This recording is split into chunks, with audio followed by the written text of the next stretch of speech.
É o avião que transportava a equipe da Chapecoense. Eu queria que o senhor falasse um pouco sobre as características dessa aeronave. É apropriada para esse tipo de voo?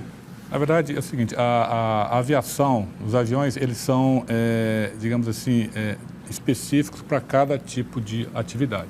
Então, tem aviões para longa distância, avião para curta distância, avião para uso particular, né?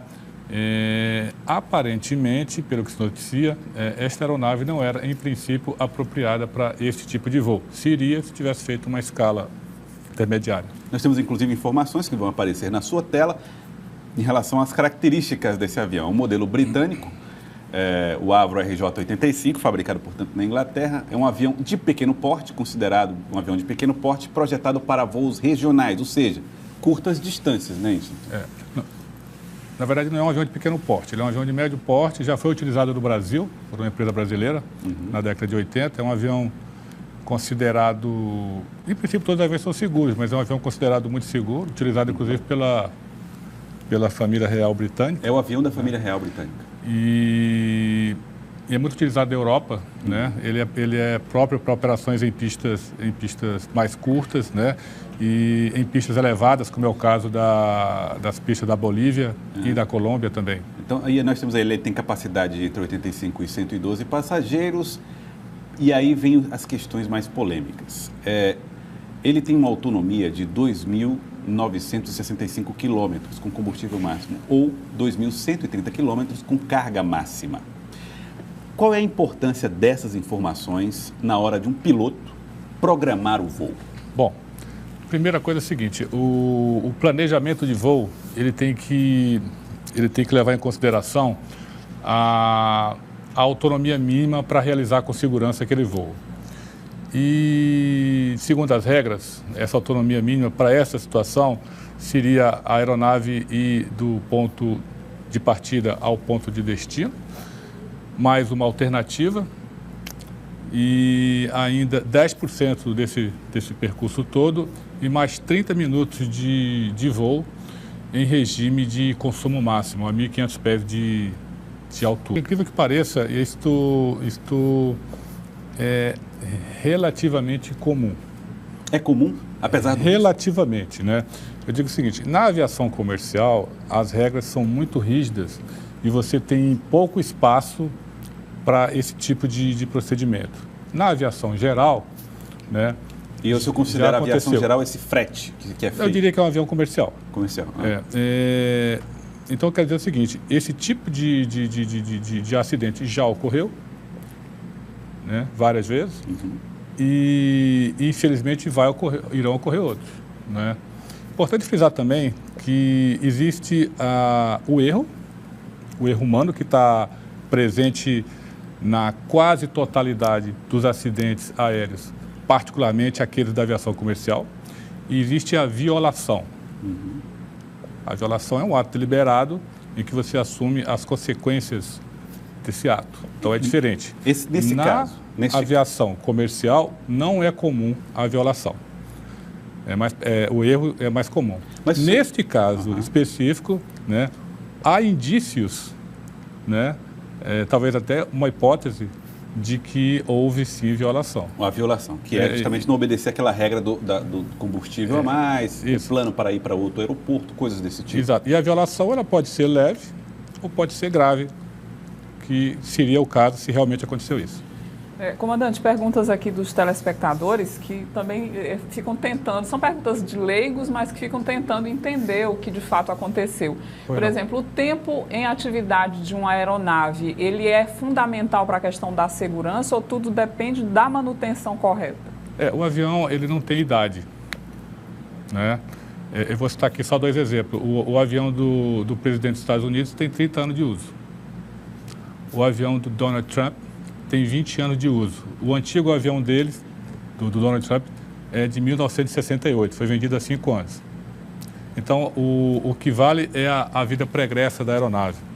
é o acompanhamento, são todas as revisões, todas as diretrizes de aeronavegabilidade cumpridas. Se ele é um avião eficiente, ele costuma passar mais tempo no mercado com a sua manutenção. Isso, porque o tempo que ele vai passar no mercado também vai depender de outros fatores, como o gasto de combustível. Às vezes o avião sai do mercado porque não é adequado. Esse avião, por exemplo, ele é tido como um avião de alto consumo. Ele é tido como um avião de alto consumo, é um avião de 4 turbinas, um avião muito bom, por sinal, mas é um avião de alto consumo e de manutenção cara, são 4 turbinas.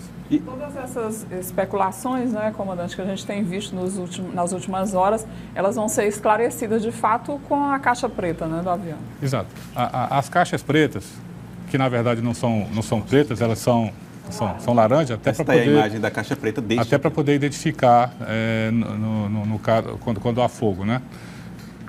Ela não poderia ser preta. São duas, né? São duas caixas. Uma, ela grava todos os dados de voz da cabine, todo o barulho, né? Até quando você aciona um determinado dispositivo, ela faz um barulho característico e aquilo é gravado em uma dessas caixas pretas, o gravador de voz. Todas as comunicações entre o piloto e outro, entre outra aeronave e essa aeronave, entre a aeronave e o controle de tráfego aéreo, é tudo gravado. E existe uma outra caixa, que é o gravador de dados, né? Ela grava todos os parâmetros de voo, né? São mais de 100, altitude, velocidade, inclinação das asas, potência dos motores, enfim, mais de 100 parâmetros. Esse avião era obrigado a ter uma caixa preta funcionando? Com certeza. É obrigado? Obrigado. Alguns aviões não têm essa obrigação? As aeronaves com menos de 30 assentos, em geral, não são obrigadas a ter. Mas esse aí era obrigado. Nós temos imagens também dos destroços do avião. O que os destroços podem dizer a respeito de um acidente como esse? Muita coisa. Pode dizer, por exemplo, a posição do impacto, se ele estava, ao bater, ele tinha perdido o controle da aeronave, ou se estava em posição de pouso, né? Aparentemente o impacto foi muito forte. Um impacto muito forte, realmente. O consumidor pode se proteger de que jeito? O consumidor dos voos comerciais, ele é autorizado a um passageiro que compra a sua passagem num voo comercial saber como é que estão as condições da aeronave? O direito resguarda os consumidores nesse sentido? Eu quero ressaltar aqui, eu sou ex-piloto da aviação comercial. E a aviação comercial no Brasil seguramente é uma das mais uma das mais seguras do mundo, não tenha dúvida disso. E ela ocorre acidente porque há o perigo, o risco acaba existindo e está dentro da estatística, né? Mas a aviação no Brasil é muito segura. Dificilmente você consegue... É preciso que a população fique tranquila em relação a isso. Com certeza. Agora, só que, infelizmente, é uma atividade que depende do ser humano e nós somos passíveis de erro, né? Então, na aviação se trabalha muito essa questão do erro da tripulação. Tentando responder a sua pergunta, dificilmente numa companhia grande você tem como interferir na operação de uma aeronave. Talvez no caso dessa aí teria um especialista, se tivesse analisado o planejamento de voo, poderia dizer que não era adequado, né? Se é que foi o que aconteceu. Tá certo. Eu queria agradecer ao senhor Dr. Raimundo Neiva, piloto, especialista em aviação civil. Muito obrigado pela sua participação aqui no Jornal do Piauí. Eu que agradeço. Muito obrigado. Eu deveria ter reportado porque esse plano de voo não poderia ser aprovado. Um avião não pode decolar sem autonomia para chegar e pelo menos de alternativa em mais 30 minutos de voo. Ela então errou? Ela deveria ter alertado quem?